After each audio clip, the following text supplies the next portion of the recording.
গণতন্ত্র দিয়ে ইসলাম প্রতিষ্ঠা করা সম্ভব কিনা এই বিষয়ে প্রশ্ন করেছেন। আপনারা সম্ভবত খেলাফত চান না। আচ্ছা, এই বিষয়টা একটা শ্রেণীর পক্ষ থেকে আমাদেরকে বলা হয় যে আমরা খেলাফত চাই না। আমরা আমাদের কোথায় বলেছি? একটা বক্তব্য দেখান।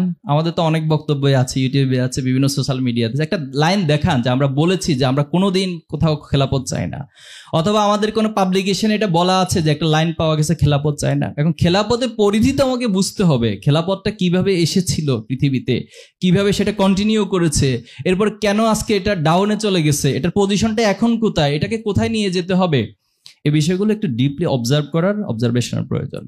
এখন গণতন্ত্র যে প্রক্রিয়া বাংলাদেশে রয়েছে, বাংলাদেশে রাষ্ট্রীয় মূলনীতির মধ্যেই সমস্যা রয়েছে। আমি এটা এর আগেও কোথাও একটা বলেছিলাম। এখন একটা রাষ্ট্রের সংবিধানে মূলনীতি 4টা বিষয় বলা হয়েছে: গণতন্ত্র, সমাজতন্ত্র, এরপরে বলা হয়েছে কি ধর্মনিরপেক্ষ মতবাদ, জাতীয়তাবাদ। একটার সাথে কন্ট্রাডিক্টরি, ঐতিহাসিকভাবে একটা মতবাদের সাথে সবসময় দ্বান্দ্বিকতার মধ্যে ছিল এবং কনফ্লিক্ট করেছে। গণতন্ত্র, সমাজতন্ত্র একটার মুখোমুখি অবস্থানে দাঁড়িয়ে থাকে। আবার যখন জাতীয়তাবাদ, ধর্মনিরপেক্ষতাবাদ বলতেছেন, এটা একটার সাথে কন্ট্রাডিক্ট করে। এখন এই সবগুলো কন্ট্রাডিক্টরি ইস্যুকে আপনি এক জায়গায় এসে একটা রাষ্ট্রের মূলনীতি হিসেবে দাঁড় করিয়েছেন।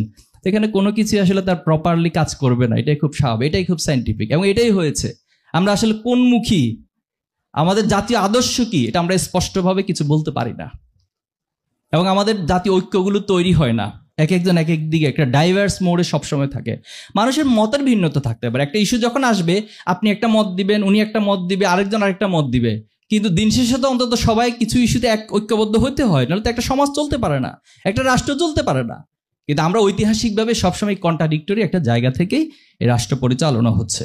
তো সে জায়গায় গণতন্ত্রে প্রচলিতভাবে যেটা বলে, অনেক কিছু ইসলামের সাথে মার্চ করে। এটা একটু খেয়াল করতে হয়, আমাদের একটু ডিপলি বোঝার চেষ্টা করতে হয়। যেমন গণতন্ত্রের একটা বিষয় হচ্ছে মত প্রকাশের স্বাধীনতা। এখন প্রশ্ন হলো, ইসলাম কি মত প্রকাশের স্বাধীনতাকে প্রমোট করে না? অবশ্যই করে।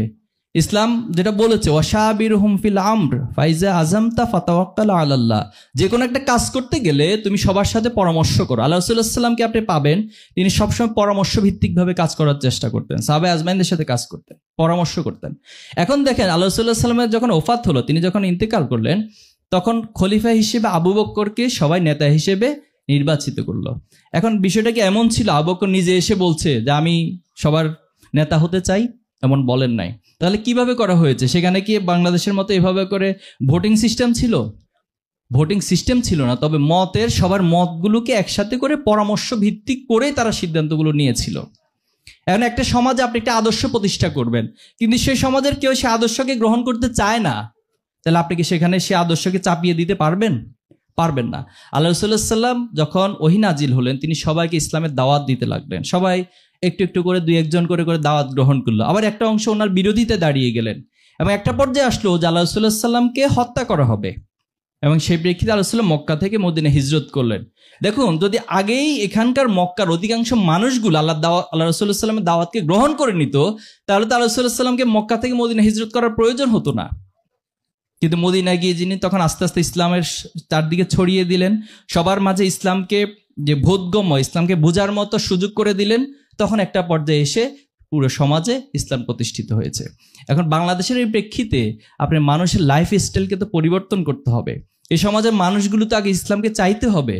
তারা হয়তো ইসলামের একটা পার্টিকুলার জায়গা থেকে, ইমোশনাল জায়গা থেকে ইসলামকে ট্রিট করছে, কিন্তু ইসলাম যে রাষ্ট্রীয়ভাবেও প্রতিষ্ঠা করা সম্ভব, এবং ইসলামের মধ্য দিয়ে যে আসলে সকলের অধিকার প্রতিষ্ঠা করা সম্ভব, ইসলামের মধ্য দিয়ে শুধুমাত্র মুসলিমদের জন্য না, অমুসলিমদের জন্য তাদের অধিকারকে 100% নিশ্চিত করা সম্ভব, এই অনুভূতিটা সবার মাঝে আপনাকে জাগাতে হবে। সেই জায়গাটা তো সবার মাঝে প্রতিষ্ঠা করতে হবে।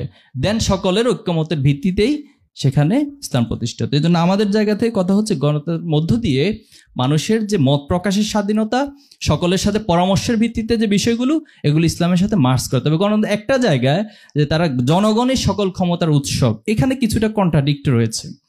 সকল ক্ষমতার উৎসকে আল্লাহ তাআলা, আর মানুষ হচ্ছে আল্লাহর প্রতিনিধি হিসেবে আল্লাহ যতটুকু ক্ষমতা তাকে দেন, তিনি ততটুকু অ্যাপ্লাই করতে পারবেন।